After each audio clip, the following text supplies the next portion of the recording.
discuss a particularly rare watch, the Alba Orvitax. You know, on the internet, there are lots of blogs, websites, etc. that love going on about hidden gems, and usually the goal, pardon my cynicism, is to just drum up business. But in this case, I'm not selling anyone anything, so I'd like to hope that you can believe me when I say this with earnestness, that I just hope more people appreciate it, even if they never consider buying it. Now, anyway, long story short, if you don't know, Alba is a sub-brand of Seiko. They make their lowest, not necessarily the lowest, but definitely low-end watches. And it's a brand that they've used in Japan for quite a while. And most Alba watches are really unremarkable. And then there's this. In the late 90s, if you've seen my other video where I discussed Seiko's SUS series and how they tried to get young people interested in mechanical watches, one of the main iconic watches they came up with this was the 4S15 SUS. And obviously, as I said before in other videos, it took its influence from the JLC and IWC Mark 11.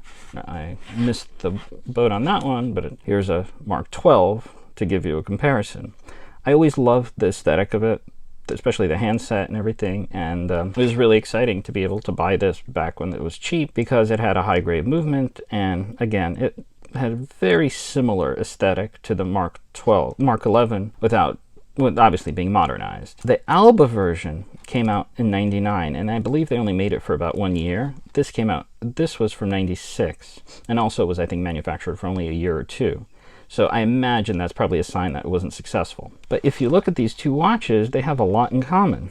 The hour hand is the same, the minute hand is slightly different, the hour markers are pretty similar, and this dial is much less cluttered because it doesn't actually have numbers and it doesn't have a dial. And to be honest, just going day-to-day wear, I prefer the aesthetics of this one. And there's very little information available on the internet, but just looking at these two watches, it's really hard for me to believe that the design team responsible for this wasn't responsible for this as well. And aside from all of the similarities I mentioned, look at the 6 o'clock. They both have a red mark, the S from SUS here and the Alba here. And I just can't help but think that they share design lineage, that this wasn't simply a fluke. The interesting thing about this, though, is, again, Alba was a low-end and is a low-end brand for Seiko. But the build on this is pretty decent. And we have this first similarity, but it continues. You look here, you have a shroud. A stainless steel, pretty decently made shroud held with screws. What other Seiko watch has a shroud?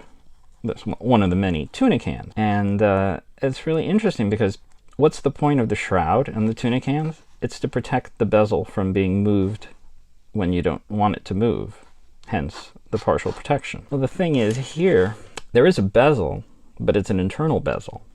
So the shroud here is just for aesthetics. And you see the mark at 12 o'clock there.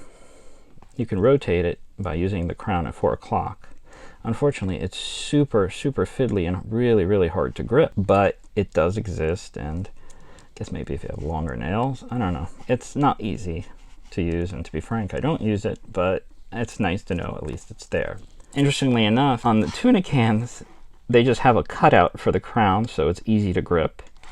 But here, they don't have a crown. If they had a crown on this side, I mean, obviously it would you wouldn't have a one-piece shroud, but if they sort of had a workaround on this, the inner bezel ring would be much more useful, but unfortunately that's not the case. But we have two Seiko watches now that this took inspiration from, the tuna can and the 4S15 SUS, but we're not actually done yet. And the chronology of it is all screwed up because the 4S15 came before this. That was around 96. This is 99. But next, let's look at the lugs. These are sort of pain in the ass lugs because aesthetically they're questionable. I mean, mostly it's covered up like this, but to get a third-party strap in is a pain because you have to take a 22mm strap and you have to cut it like that, and then you have to run the pin that's holding this through here. Incidentally, they actually manufactured another version of this that had a textile strap that had the same cutout. Those are not easy to get, and the straps are usually in bad shape. But that's not the only Seiko that used a similar design. This is the Isimeyaki TO, which came later. And what do you see here?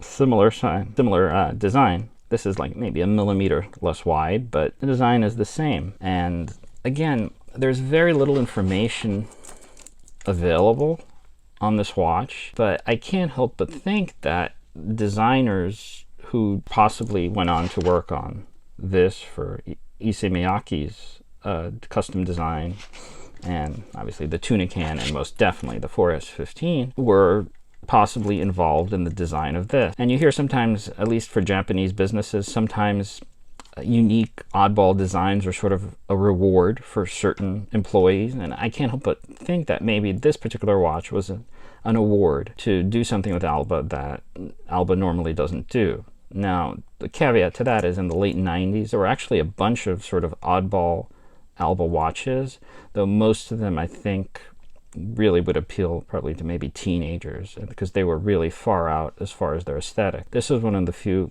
Albas of the time that I guess you could sort of describe as an adult watch aesthetically, and it really takes a lot of hints from other important watches for Seiko, especially looking back, and again the interesting tie to this. And it's just a watch that no one ever really talks about, and I really do think it deserves more recognition. And I don't mean recognition, oh, I hope everyone buys it and drives up the value of it or anything like that, but just to appreciate that there are still in the watch collecting world things that people don't know, and things aren't being featured on Hodinkee, etc., trying to drum up the value of things. I'm just hoping that others can appreciate the history of this, the aesthetics of this, and the ties to other important Seiko watches, and that's that. In the event you do want to buy them, they're pretty hard to come by in the West. Occasionally you'll see an overpriced or beat up one on eBay, but usually you have to go to Yahoo. These things probably retailed for roughly 200 US when they were new. Roughly, they probably sell for anywhere from 150 to 200 US now. Usually they're beat up. This one, I got lucky, is in pretty good condition. I was very happy about that. There were a bunch of different versions. There are also chronos. I actually had a chrono a long time ago, but those dials are really cluttered, and I think the chrono layout completely ruins the clean Mark 11/12-ish design, which I think is really great. And as you can see, this is in part because of the shroud is bigger. This is about between 37 and 38 millimeters in diameter, not counting the crown. And aside from that, the quartz movement is nothing to write home about. It's a standard thing, but it just looks really cool. And it really amazes me that more people don't know about this one, because given the prices for the 4S15 and things like that, I think this is really underappreciated in that respect. And I do hope others can develop a new appreciation for this, because it really is interesting. Sure, again, it has its flaws. Not the best bracelet attachment, inner bezel, well, it has the crown flaw with that. But it's a great watch to wear. It's really fun, and I love wearing it. And to be frank, I've gotten to the point where I probably prefer wearing it to the 4S15. Again, since this was technically Alba and a low-end watch, the crystal is mineral, so obviously you wouldn't expect anything crazy. And as usual, these types of watches are going to be in really beat-up condition. I got very lucky with this one, but thankfully there isn't much of a market for this, so if you happen to be interested, you should just be patient, and eventually a good condition one will pop up. They have different versions, some I think with an anodized red shroud as well, some on the chronos, and I think non-chrono version too. But those are usually pretty beat up and have a lot of paint loss. So basically it's the super obscure Alba Orvitax, and that's about it for this video. And as usual, thanks for watching.